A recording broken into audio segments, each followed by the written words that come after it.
नमस्कार मित्रों। आज पूरे भारत में आंदोलन हो रहा है कि महाराष्ट्र में जो औरंगजेब का कब्र है, मकबरा है, उसको हटा दिया जाए, उसको तोड़ दिया जाए।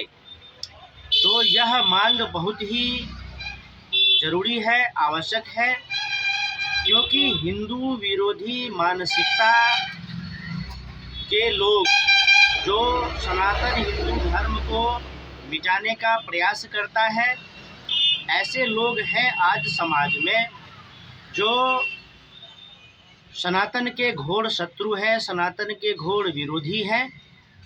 तो वह सब औरंगजेब जैसे आक्रांताओं को प्रचारित करते रहते हैं और हिंदुओं पर इस बात का दबाव होता है कि वह एक विदेशी आक्रांताओं का महिमा मंडल जो हो रहा है उसको वह माने। तो कहीं न कहीं हिंदुओं पर एक प्रकार का दबाव होता है और यह एक औरंगजेब का कब्र कह सकते हैं कि हिंदुओं पर, भारत पर एक कलंक है, क्योंकि औरंगजेब का जो कार्यशैली था, जो उसका सोचना था हिंदू के प्रति, भारत राष्ट्र के प्रति, वह बहुत ही विध्वंसकारी था। क्योंकि औरंगजेब के ही शासनकाल में बहुत सारे हिंदू मंदिरों को ध्वस्त किया गया था। और आप लोग इतिहास में भी देखते हैं, पढ़ते हैं कि किस प्रकार से संभाजी महाराज को, छत्रपति शिवाजी महाराज के पुत्र संभाजी महाराज को किस निर्दयतापूर्वक और किस निर्ममतापूर्वक तरपा कर मारा था। तो ऐसे क्रूर आक्रांता का कोई भी नामो निशान होना भारत में, यह हिंदुओं के लिए कलंक है, यह भारत राष्ट्र के लिए कलंक है और यह उन मराठाओं का अपमान है। औरंगजेब का कब्र उन मराठाओं का अपमान है जिन्होंने मुगलिया सल्तनत से हिंदू धर्म की रक्षा के लिए, भारत राष्ट्र की रक्षा के लिए अपने प्राणों का बलिदान दिया।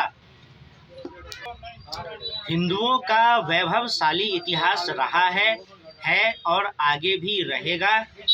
जो भारत पूरी दुनिया को ज्ञान विज्ञान सिखाया, उसमें इतना शक्ति सामर्थ्य है कि वह औरंगजेब जैसे क्रूर, बर्बर, आक्रांता, हिंसक, आक्रमणकारी को मुंहतोड़ जवाब दे सके और उसको भारत भूमि से भगा सके।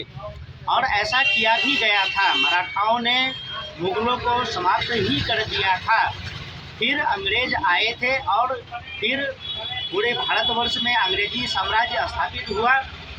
इसके बाद से इतिहास बदला है हमारे देश का, क्योंकि स्वतंत्रता संग्राम और स्वतंत्रता संग्राम के बाद जब देश स्वतंत्र हुआ है, उसके बाद से जो व्यवस्थाएं बनी है देश में, वह पूरी तरह से तुष्टीकरण पर आधारित है और मुगलों और अंग्रेज़ों के कार्यशैली को, क्रियाकलाप को, उस शासन व्यवस्था को ही आगे बढ़ाने का प्रयास हुआ है, जिससे बाद में आकर के कहीं न कहीं हिंदुओं के मन में कुंठा भरने का प्रयास किया गया है।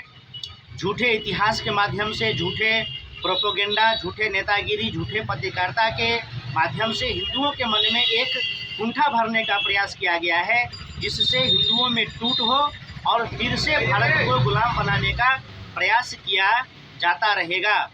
लेकिन अब हिंदू जागरूक है, वह जानते हैं कि औरंगजेब किस प्रकार का व्यक्ति था और इस प्रकार के व्यक्ति का कोई भी नामो निशान भारत में नहीं होना चाहिए।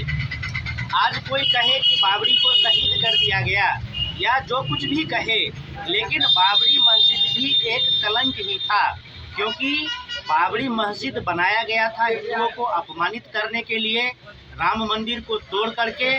और उस समय भी लाखों हिंदुओं का नरसंहार हुआ था। उसी प्रकार महाराष्ट्र में भी लाखों हिंदुओं का नरसंहार हुआ था।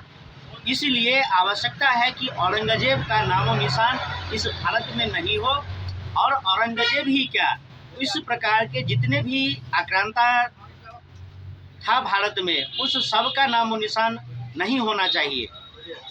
तभी हमारा भारत देश लगेगा कि यह भारत देश है, हिंदुओं का देश है और इसका कोई 2-400 वर्षों का इतिहास नहीं है, बहुत पुराना इतिहास है भारत का।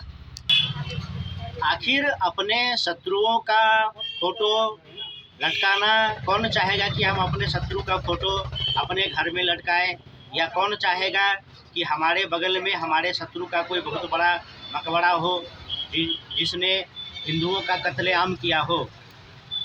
तो जो सनातन के विरोधी हैं, जो हिंदुओं के विरोधी है, वह नाना प्रकार के आरोप लगाते ही रहेंगे, आरोप प्रत्यारोप होते ही रहेंगे। गुजरात दंगा जब हुआ था तो बहुत प्रकार की कहानियां बनाई गई थी, लेकिन यह किसी ने नहीं बताया कि दंगा हुआ क्यों कार सेवकों को ट्रेन में जिंदा जलाया गया। इस पर किसी ने एक शब्द भी नहीं बोला। लेकिन जब दंगा हुआ तो मोदी सरकार दोषी है, बजरंग दल, विश्व हिंदू परिषद दोषी है, आरएसएस दोषी है। इस बात के लिए सभी ने आवाज़ उठाया। आज बॉलीवुड है, बॉलीवुड भी पूरी तरह से विकृत हो चुका है। आज भारत का मीडिया जगत है, वह भी पूरी तरह से विकृत हो चुका है। ऐसे में अगर कुछ सही हो सकता है तो वह देश की जनता के माध्यम से ही हो सकता है। और अभी बहुत सारे आंदोलन करने होंगे देश में, तभी जाकर के भारत, अखंड भारत और हिंदू राष्ट्र बनेगा। फिर मिलेंगे अगले वीडियो में।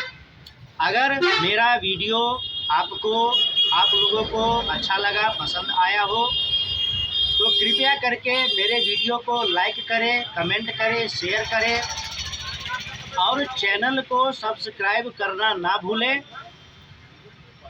और फिर मिलेंगे अगले वीडियो में, तब तक के लिए नमस्कार।